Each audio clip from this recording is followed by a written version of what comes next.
He says he describes you pretty well. Well, don't I sound like you?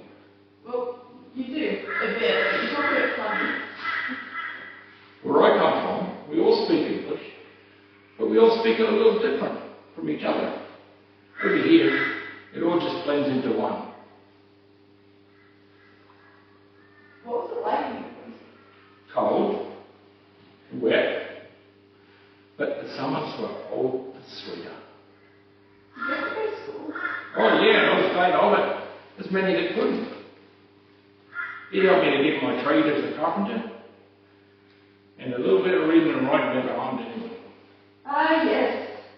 Carpenters are handy in the colonies, especially those that can read and write. Yeah, as your nana says, they made convicts out of honest men, just so they can get people to build up the colony. Granddad, didn't you want to come here? No, first. Oh, wild men in the bush. And it was so far away from my pa and ma. How old are you? I was barely 21. Nana said you were a convict back then. Is that true? Nana said a lot, didn't she? Well, I like hearing about it. well, just be glad you weren't there. The slave journey was terrible. Some died, and some that didn't wish they had. Especially when they were getting flogged well and truly. Did you get flogged? No, not on the sea journey, no. Do you regret it? What? Coming here? Well, yes, being a convict. 7 years since stealing a silk umbrella sounds like slavery.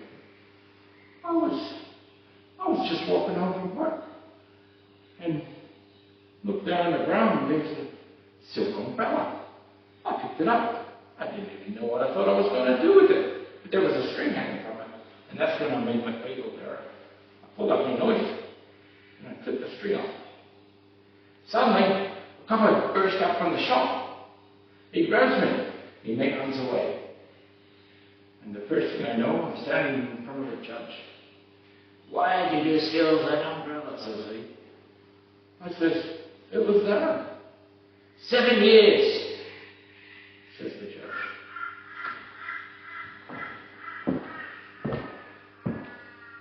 It was a sad, broken moment. Everything I knew, all my family, all my friends. There was even a young lady, she and I was getting married. But suddenly, in a flash, it was all gone. When I first saw you, you were so unhappy. Yeah. I was full of grief. I'd lost everything, my home and my whole world. Nana said you were a pirate and a rogue. Is that true, Granddad?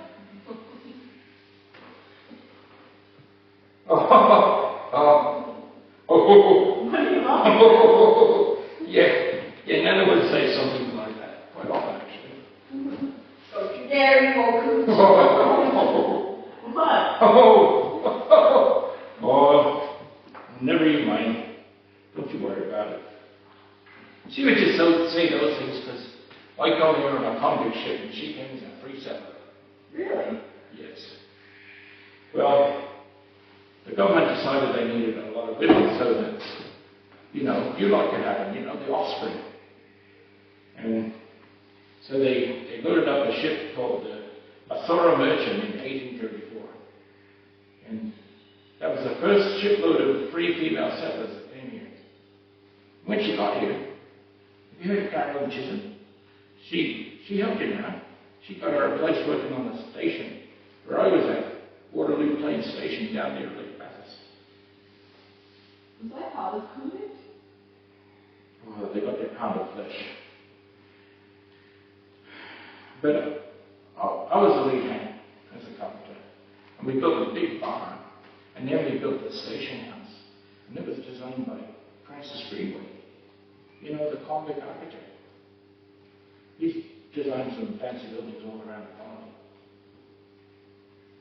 He died, but I think they got their pound of flesh out of him too, So it was hard? Oh, you hated being here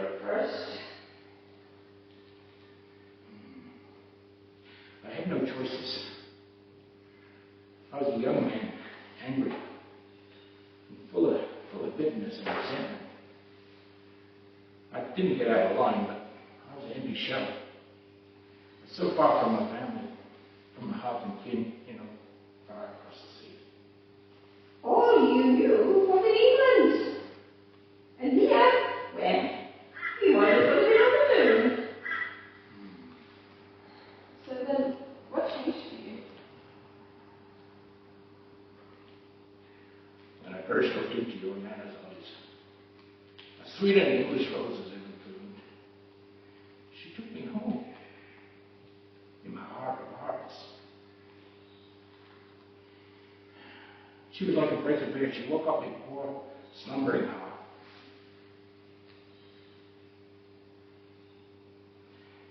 It wasn't long.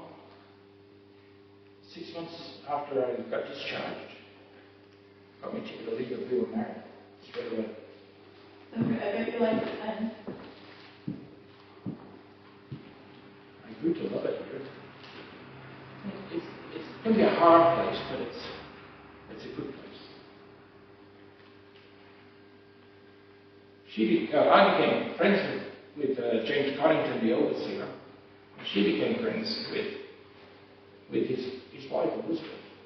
They were the two Elizabeths, inseparable. Your auntie was born in their home, the home that I helped build.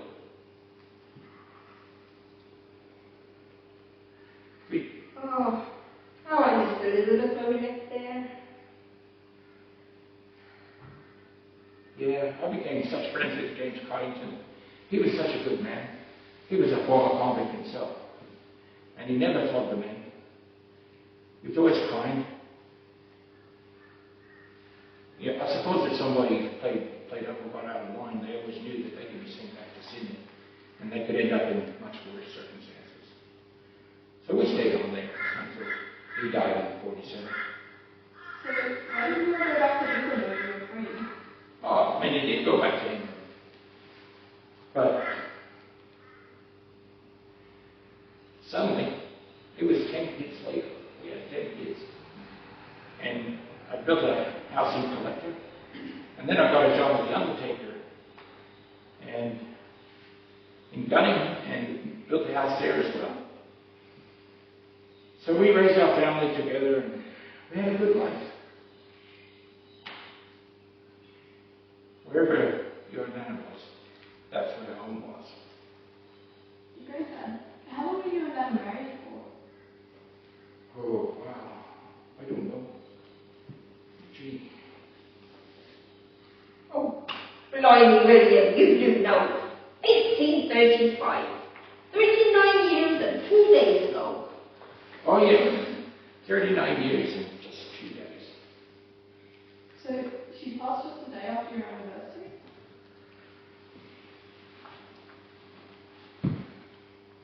It feels like she's still here.